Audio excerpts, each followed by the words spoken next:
When the worlds of Pam Bondi and Nancy Pelosi clashed in Congress, it wasn't just about Molotov cocktails, it was about who gets to define justice. Pelosi fought for civil rights, while Bondi advocated for law and order. Not only was the room noisy, but it was also charged. This was not the type of quiet that you find in a library. Rather, it was the kind of stillness that makes your chest feel heavy, as if the air itself was waiting to break. In Washington, D.C., the Rayburn House office building had been the scene of a number of heated discussions in the past, but this morning something seemed different. With her hair pulled back tightly and her face inscrutable, Pam Bondi strode in with a cadence that did not miss a beat. Her heels clicked on the polished floor with a rhythm that did not skip a beat. Some people referred to her as courageous, while others termed her calculating. In any case, she was going to engage in a confrontation with a powerful opponent, the Speaker of the House of Representatives Nancy Pelosi, who was already seated and was flicking through a large binder of notes while holding a highlighter in her hand. Her employees were standing nearby and spoke softly into her ear. She just waved them away. This discussion will focus on the question of whether or not assaults using Molotov cocktails on Tesla businesses around the nation should be classified as acts of domestic terrorism. In the days preceding up to this hearing, it had become the headline, even though it is not exactly the kind of news that you would see every day. Tesla service locations in towns such as Tempe, Spokane, and Fresno had become crime scenes due to the presence of gasoline, glass bottles, and fire. However, the damage was estimated to be in the millions. Because of the rapid spread of fear, the cameras of C-SPAN were already rolling. Their positions had been taken over by rows of reporters. There were a few members of the public who sat in the back, and they were fairly silent. Their eyes were darting back and forth between Bondi and Pelosi as if it were the opening bell of a fighting match. The meeting was immediately called to order by Chairman Dale Rossner, who did all in his power to ensure that everything proceeded in a linear fashion. Just as he was about to finish his opening comments, Bondi made a request for the floor. Keeping her voice firm, she added, "I think we can all agree that when organized individuals show up with homemade explosives and torch businesses at night, we are no longer talking about simple vandalism. Madam Speaker," she stated this. "Here we are discussing acts of terrorism. One and only." The atmosphere in the room was filled with a murmur. Pelosi, however, did not immediately look up. The look on her face was something between incredulity and laughter as she slowly lifted her head after turning a page while she was reading. "What do you mean when you say that a shattered window and a charred bumper constitute a weapon of mass destruction?" She inquired about it. "I would not put it that far, General." Bondi did not show any signs of flinching. "It's not just a bumper either. Intention is the key here. The rising trend and the message that they are conveying to those who own enterprises in this nation that they are not safe are the two things that are pertinent to this discussion." Her binder was shut with a crash when Pelosi closed it. "Why do you consider every demonstration to be an act of terrorism? What message are you trying to convey? When indignation over political issues is treated as if it were a criminal conspiracy?" The atmosphere became more tense. Even Rossner sat back in his chair. This was no longer a discourse at this point. It was a terrible accident. Representative Tony Marano, who was seated a few seats behind them, turned toward his assistant and muttered, "This is going to blow up online before she even finishes." The assistant beside him just nodded and began typing. Because Twitter was already devouring it outside of this facility, he was absolutely correct in his assessment. There has been a trending hashtag for Hack Tesla Panic for some days. An outraged half of the nation felt that Bondi had gone too far in his actions. Another half of the group said that she had not gone far enough. The strain inside continued to increase. Bondi leaned in closer. "Please allow me to ask you a question, Speaker. Do you consider it a form of protest or terrorism if someone throws a Molotov cocktail at your place of business?" Pelosi did not miss a single rhythm. "In the event that someone puts it in my name, I refer to it as a setup." With that, the room was filled with muffled voices and quiet gasps that echoed across the space. The eyebrow of Bondi was lifted. The arms of Pelosi were folded. Right now, there was no yelling going on. The words, on the other hand, were so incisive that they might pierce through the air. This was not only a discussion about the meanings of legal terms. It was about the sort of nation that the United States of America was becoming into. The distinction between political and criminal activity was becoming more difficult to discern with each passing day. However, Bondi was not, and neither was Pelosi, done with her work. At this point, we had only begun. A fire was the first spark. Just flames, no words, no rallies, nothing but fire. It was at Santa Rosa, California, where the first assault took place. Around 2:30 in the morning, a Tesla service facility opened its doors. That was a Tuesday. In the footage captured by the security cameras, 3 individuals were seen throwing glass bottles over the fence. Each of the bottles was laced with gasoline and lighted using greasy rags. Although the blasts did not completely level the area, they did leave a very obvious message. Burned rubber, charred metal, and broken glass were all visible. Despite the fact that nobody was wounded, that was not the goal. 2 other places had been struck by the time that week came to a close. Both in Albuquerque and Fort Lauderdale, one in each city. Damage, no suspects, and no statements, the same method of operation. Without making any noise. When it came to the public, they were at a loss for words. Environmental radicals were cited by some. Labor organizations that were upset with Tesla's anti-union attitude were blamed by others. Next, the irrational hypotheses emerged. There are rogue insiders, foreign operatives, and false flag operations. Even while none of it was successful, something more profound began to take hold. There is paranoia.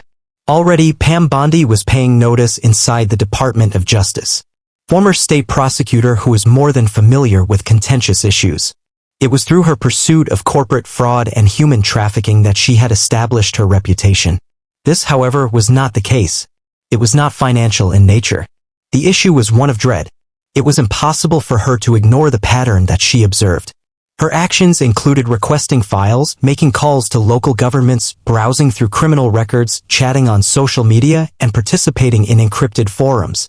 Because of what she witnessed, she felt nervous. It was a lot of talk that was taking place online. There was nothing overt, but rather messages that were coded and discussed breaking capitalist pipelines and hitting where it hurts.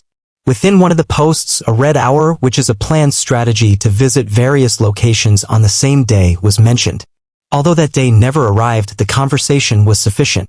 Bondi demanded that a comprehensive task force be assembled. As opposed to being examined as arson, she wanted the attacks to be probed under domestic terrorism legislation. In its own right, the action sparked a fire. Attorneys for civil rights raised their voices in protest. It was referred to as an overreach by journalists. Within 24 hours, the American Civil Liberties Union issued a statement. A precedent like this is very risky. Democracies begin to suffocate when disagreement is labeled as a kind of terror. But Bondi increased his efforts. It is not considered civil disobedience to hurl firebombs at private firms located in other states, she said at a news conference that took place outside the offices of the Department of Justice. That is the definition of domestic terror, the whole point. Upon returning to Congress, the statement became ammunition. It was framed, cut, and utilized as a basis for the construction of a case by Pelosi's team. They referred to it as a legal overstep, a scare tactic, and a danger to the rights of protesters. However, they were not the only ones who were concerned. Because they were afraid of being watched, tiny activist organizations started canceling public gatherings in locations such as Portland, Des Moines, and Jacksonville. A lady named Shelby Horton, who was 27 years old at the time, had been organizing rallies for renewable energy for 2 years. However, she changed her position when the Department of Justice (DOJ) briefing brought attention to the website of her organization. According to what she informed the local press, the danger is no longer worth taking. The only reason I wanted to raise awareness about emissions was to avoid being placed on a watch list. Bondi's tactics caused significant rifts to emerge among the political community at the time. Conservative representatives came together in support of her and urged her to take a firmer stance. Progressive legislators expressed concern that this was a step toward dictatorship. While everything was going on, the true tension was building up behind closed doors, particularly between Bondi and Pelosi. Regarding immigration enforcement, federal police, and judicial nominations, they have previously had disagreements with one another. However, this struck a chord with me. Pelosi saw the step made by the Department of Justice as an attempt to seize power. When confronted with a genuine threat, Bondi saw Pelosi's resistance as a sign of weakness. Due to this reason, the hearing was scheduled to take place. Not only to conduct an investigation into the assaults, but also to determine the type of reaction that the nation would be willing to tolerate. On the streets, there were firebombs, and in the halls of Congress, there was political fire. When it came to the people outside of the Capitol, there was absolute division. Call-in programs, barbershops, and break rooms were all places where people spoke their minds. You are a criminal if you set fire to a vehicle lot. You are pushing individuals to their limits, and they are losing their cool as a result. We are under her protection. Fear is being weaponized by her. At the time Bondi and Pelosi were seated opposite one another in that chamber, they had already accomplished more than just conveying talking points at that point. Each and every fight that was taking on in living rooms throughout the United States of America was being carried by them. However, the disputes were just beginning to heat up, mostly due to the fact that things became more personal once Bondi opened her binder and Pelosi took out the material. The floor was not waiting for Pam Bondi to speak. As soon as Chairman Rossner gave the go-ahead, she stood up, opened her binder, and focused her gaze on Pelosi. She started by saying, "Mr. Chairman, members of this committee, what we are witnessing is not random vandalism," using a tone that was calm but nevertheless authoritative. This follows a well-planned, deliberate, and strategic approach.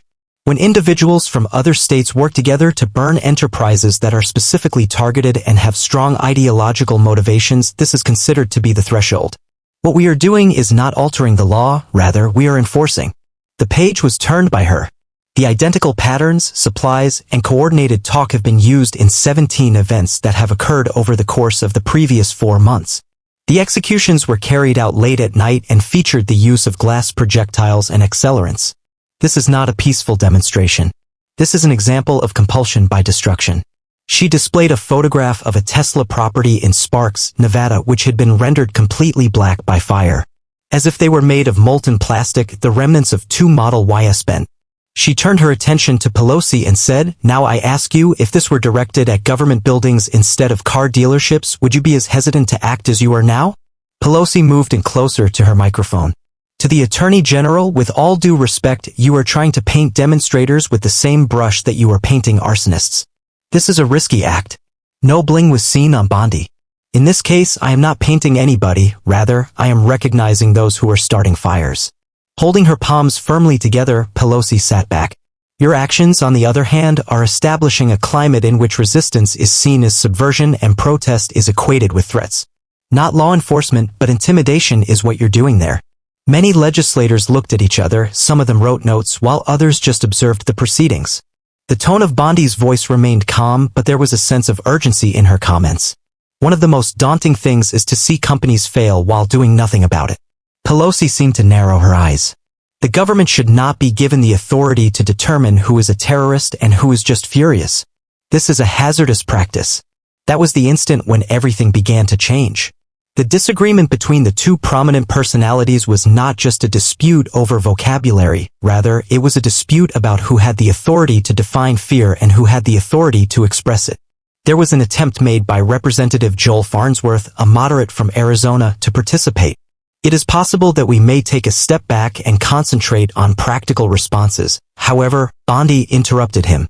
The idea of allowing this to continue without any consequences is completely impractical. I have addressed proprietors of businesses. Some of them are reluctant to reopen their doors. Although they have hired security and purchased floodlights, they continue to wake up around 3 in the morning, examining the cameras they have. On the other hand, Pelosi responded, "And I have had conversations with educators whose pupils are being tracked because they retweeted something. Concerning contributions, nurses were questioned. Despite the fact that you believe this is just a problem at crime scenes, it is really permeating every aspect of civilian life." Bondi flipped through the pages of her binder. The assaults in question do not take place in a vacuum.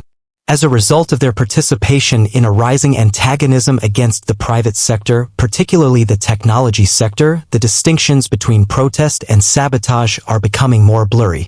Pelosi gave a single nod. Because when the only way to be seen is to smash something, people feel as if they are not being heard. Additional force is not going to address that problem. Accounting for your actions is the solution. Words spoken. The binder was closed with a snap by Bondi. Firebombs are not stopped by dialogue, however. While she was leaning forward, Pelosi's tone became more icy. "It is not true, but if you label everything as a terrorist act, you will ensure that no one talks at all." With every conversation that took place, the atmosphere in the room became more weighty. Close-up shots were taken by the cameras. There was a sudden explosion of threads on Twitter. As the minute passed, Chad, Bondi versus Pelosi became more popular. There was a debate among viewers on whether or not this was an attack on free speech or a defense of the law. On the other hand, this was not about the most popular issues in the room. Control of the narrative, control of the legislation, and control of the terror that was creeping across American communities were all at stake. Bondi did not take any backwards. Her position became more resolute. "Pelosi, Each speech and every gaze became a component of something that was far larger than them. Nevertheless, there was just one error, one inquiry that was too pointed, and one response that was too brutal for the entire thing to break apart completely. What are you saying, Madam Attorney General?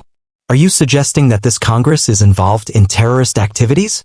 The question was posed by Representative Sheila Vaughn, a Democrat from Oregon who was known for her soft-spoken character and seldom raised her voice.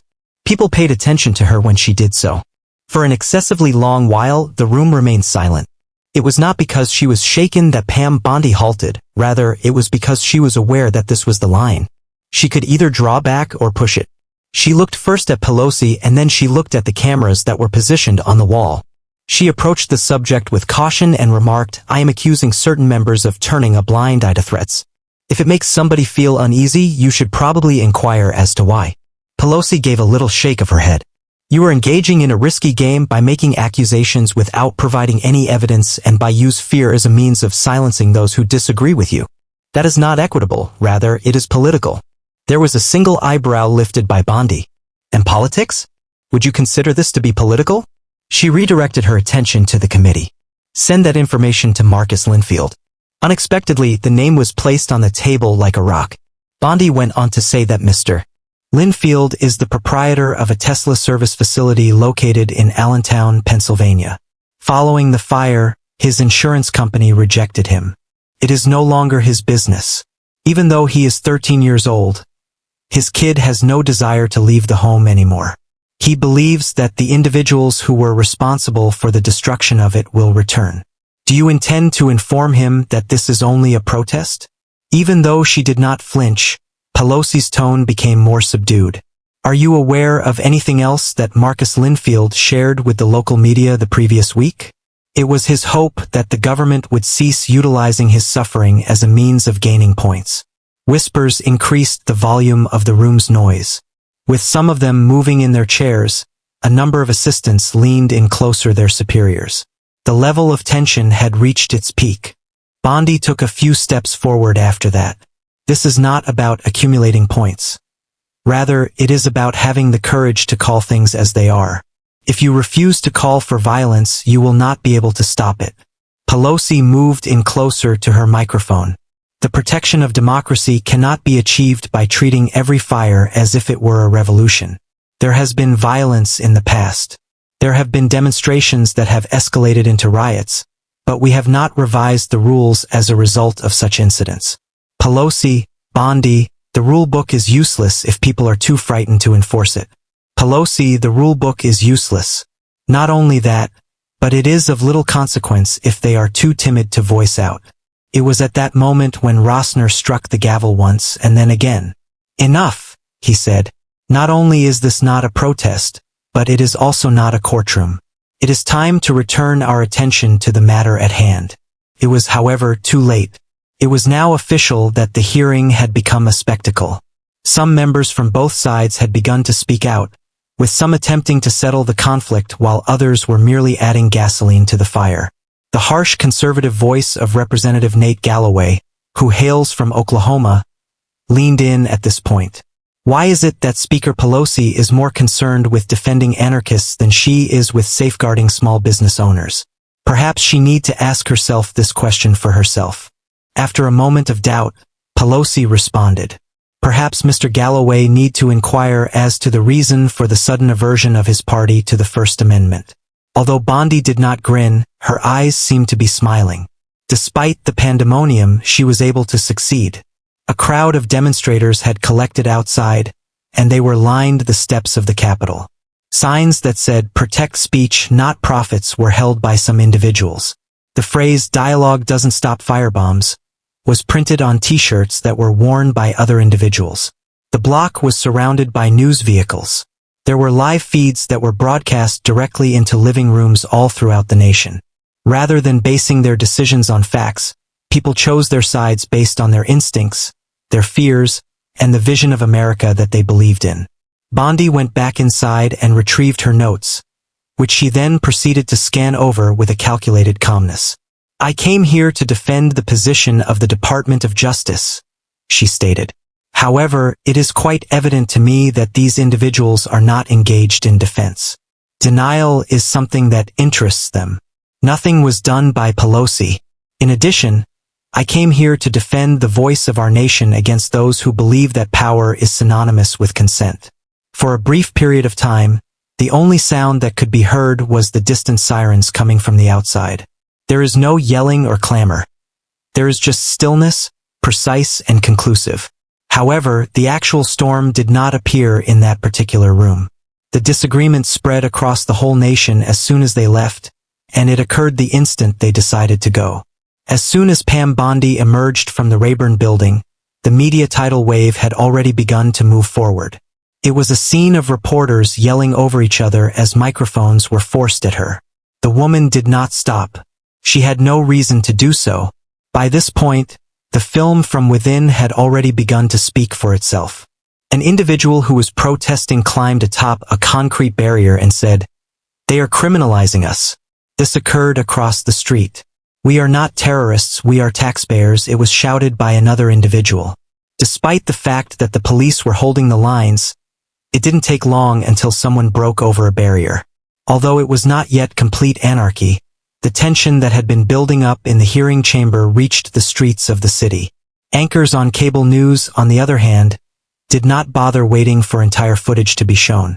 The few sound bits were sufficient. "Do you intend to inform them that this is only a protest?" The line that Bondi was on was a loop. However, Pelosi's answer did not. Each network has its own take on things. They referred to Bondi as a hero for finally telling the truth about the situation. Some people referred to her as a danger to democratic institutions. Nobody took a neutral stance.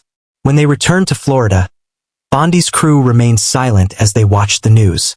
Colleen Bracey, her deputy, made her way through the hundreds of comments that were posted on live feeds. Some of the remarks were encouraging, while others were threatening. Her mutterings suggested that they either want her to run for president or they want to put her in handcuffs. There was no exception made for Pelosi. During the course of the night, her email was flooded with both praise and hate letters in equal measure. The fight that she had with Bondi was praised as the last line of defense on a progressive forum. On the other hand, conservative blogs referred to Pelosi as the anti-vandalism spokesperson. The nation as a whole had once again become divided. The issue at hand was not one of policy, but rather of the manifestation of fear. Some people were afraid about the assaults. Others were concerned about the response. A brief statement was issued by Tesla in an effort to avoid becoming involved in the controversy. "All forms of violence are unacceptable to us. We advocate for conversation that is nonviolent." Nobody felt pleased with it. When Marcus Linfield was in Scranton, Pennsylvania, he saw that his own name was trending on several social media platforms. It was his picture that was used in headlines that he had not requested. In an effort to get further quotations, reporters set up camp outside of his makeshift workplace. One of them was informed by him that he was not a prop. Simply put, "I must get my garage back." The narrative, however, had moved on from him. Pelosi's video clip on TikTok, in which she is heard stating, "But you can't protect democracy by treating every fire like a revolution," has amassed 5 million views in only 8 hours. The material was edited by teenagers into montages that included slow piano music and images of protests. Despite the fact that others have altered Bondi's language, firebombs continue to be played over dramatic instrumentals. The topic was no longer limited to Tesla alone. People were concerned about what the United States of America meant to them, what justice looked like, who qualified for protection, and who was punished. The lecture that was supposed to take place at a local institution in Kansas City on civic movements of the 20th century was canceled so that the lecturer could instead speak about the hearing. This is a repetition of the history that he gave to his pupils. The names are new, but the tension is the same. On that particular evening in Dallas, a group of protesters gathered in front of a Tesla store to observe a day of silence. Candles and glass jars, each of which was labeled with a city, such as Santa Rosa, Spokane, Fresno, or Allentown, were the only things. There were no chants or placards. A message that was not loud, yet it was overheard on the internet. During this time, security measures were increased at Tesla locations all throughout the country. with new fence, motion lighting, and private security guards. The workers inside did not engage in political discourse. What they really wanted was their paychecks and some peace and quiet. Bondi was an employee at the Department of Justice who remained late. She listened to portions of the hearing on mute while she was by herself in her office. She looked at her own face, Pelosi's face, and read the subtitles that were closed. She did not grin. Rather, she just took notes. Returning to her office in the Capitol, Pelosi sat with her chief of staff, with just one light on and the rest of the room being completely black. With her arms crossed and her lips squeezed together, she gazed at the television. There was also an issue with the loudness. Neither one of them had emerged victorious. Not exactly, since at this point the nation was going to be debating not just about what had occurred, but also about what was going to happen after that. However, before things could settle down, an unforeseen event drove the plot in a completely other path, something that was quite human. When Lydia Chavez drove her pickup into the parking lot of the Fresno car detailing shop that had been owned by her husband, it was just after 7 o'clock in the evening. Alternatively, to be more precise, what was remained of it. There was a reminder in the form of the shell of the building, which was partially boarded up and had burned streaks going up the brick structure. The only thing that could be heard was quiet. Arturo, her husband, has been reestablishing the store over the course of many years, piece by piece and installment after installment. The concrete was poured by his own hands. A small break room was erected in the backyard, and he recruited 2 children from the neighborhood to assist him on the weekends. Then, in the span of a single night, it vanished. No one was taken into custody for the fire. There was no obvious suspect in this case. At around 2:15 in the morning, a Molotov cocktail hit a side window. It was unable to discern anything beyond the form of a sweatshirt and a flame on the security film since it was too fuzzy. Arturo was not interested in becoming engaged in politics. He did not trust the government, and he did not enjoy politics. But at this point, reporters began coming up at his doorway, asking him what he felt about Bondi's words, what he thought about Pelosi's response, and what he thought about being used as an example during the hearing. There was no response from him. Without doing anything further, he stood amid the wreckage of his business and gazed at the ground where his workbench had been formerly located. On the other side, Lydia was a person who had views. She spoke such words into the microphone of one of the reporters. They've never been in a building that was on fire and scrambled to find out how to pay the rent for the next week. In order to win debates, they are leveraging our suffering. Although Arturo did not disagree, he did not make his voice heard on camera. The only thing he did was shake his head and then go back to the vehicle. On the other hand, Shelby Horton was sitting at her kitchen table in Sacramento, California, browsing through her laptop. The notification from her organization's website rang once again, indicating yet another removal notice. Never before has her grassroots group engaged in any kind of violent activity. They staged nonviolent protests in support of environmentally friendly transportation. However, at this point, they were marked. After staring at the television for a while, she shifted her attention to her younger brother, who had been assisting her in supervising the group. She said in a low voice, "They are going to keep coming." He shrugged his shoulders and said, "Well, it doesn't matter if it's us or someone else. As long as they get someone. There was nothing that we did. It is true, but it is irrelevant at this point."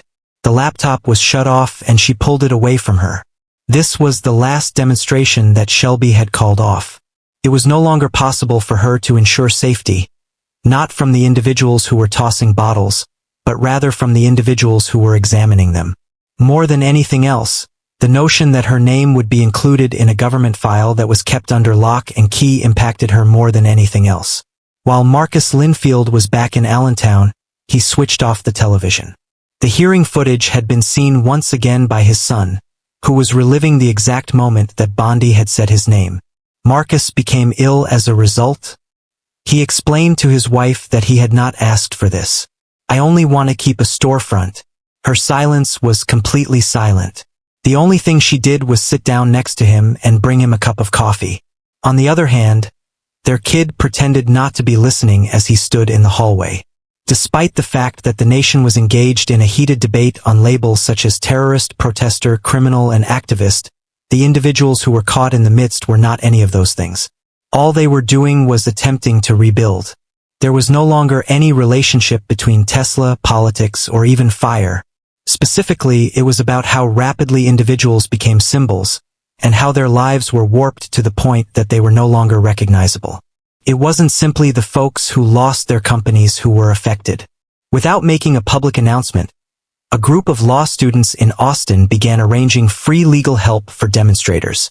Not a single post was made about it. They didn't broadcast live at all. Because they had seen what happened to other people who shouted too loudly, they gathered in basements and garages to discuss the matter. In the midst of the chaos caused by headlines and hashtags, a single flyer was sent to nearby libraries and community centers in a number of different places. Just a single statement with no name or organization attached to it. In a trial, this does not come to an end. When we stop trying to win and start attempting to understand, that is when it comes to an end. Understanding, on the other hand, would have to be put on hold since Bondi and Pelosi were still in the process of communicating their final comments, and they still had one more round to play. 3 days later, both ladies appeared in front of separate podiums, in different towns, and on different networks. Nonetheless, the whole nation watched them as if they were on the same screen. In Tampa, Pam Bondi was delivering a speech to a large group of police enforcement personnel and officials from the local government. It was the same composed face that she had maintained during the whole hearing. Her tone of speaking was calm and measured, almost like that of a teacher. When we talk about terrorism, she said, we are not pointing fingers at peaceful Americans to blame. And if that makes people uncomfortable, maybe we need to start asking tougher questions, she said after pausing for a while. We're talking about intent, strategy, and fear. I didn't take this job to win arguments on Twitter. I took it to keep people safe, even the people who hate what I say, the speaker said. The audience applauded, and several of them rose from their seats. However, outside of the event hall, a number of demonstrators carried posters that stated, "Safety shouldn't silence speech." Nancy Pelosi delivered a speech at a town hall meeting in San Francisco, which was attended by students, teachers, and activists from all across the nation. She just had a water bottle and a microphone with her. She did not have any notes. This time, her tone was more intimate. It was less trial language and more living room language. The statement that she made was, "You don't fight fire with surveillance. It is through honesty, responsibility, and attentiveness that you combat it. And if we start criminalizing demonstrations because it makes us uncomfortable, we are not preserving democracy. We are burying it." A college student could be heard shouting from the back of the room, "What if they keep burning stuff?" Pelosi indicated with a nod. "And then we hold them responsible for their actions. However, we do not alter the rules that govern our ability to do it." That's the line we can't afford to cross. And somewhere in the thick of all of that, folks like Lydia, Marcus, and Shelby continued to go on with their lives. The coverage was no longer being watched by them. They stopped reading the comments section. The only thing they did was attempt to rebuild in a nation that had turned their experiences into bullet points in a quest for national recognition. It was Pam Bondi who went back to work. It was also Pelosi. Everyone did not proclaim triumph. The book was terminated without a public comment. But there was a shift, not just in politics but also in the manner that people listened to what was being said. Around the dinner table, there was a discourse about every video that went popular. For every protest, there was someone quietly asking, "Wait, what's really going on here?" In the end, it wasn't the law that brought clarity. It was the stories in between. The broken businesses, the quiet protests, the canceled plans, the students organizing quietly in basements, the families navigating grief through all the noise. And perhaps that is what the United States of America continues to forget, that behind every issue, every headline, and every heated debate, there is a person, a family, and a name.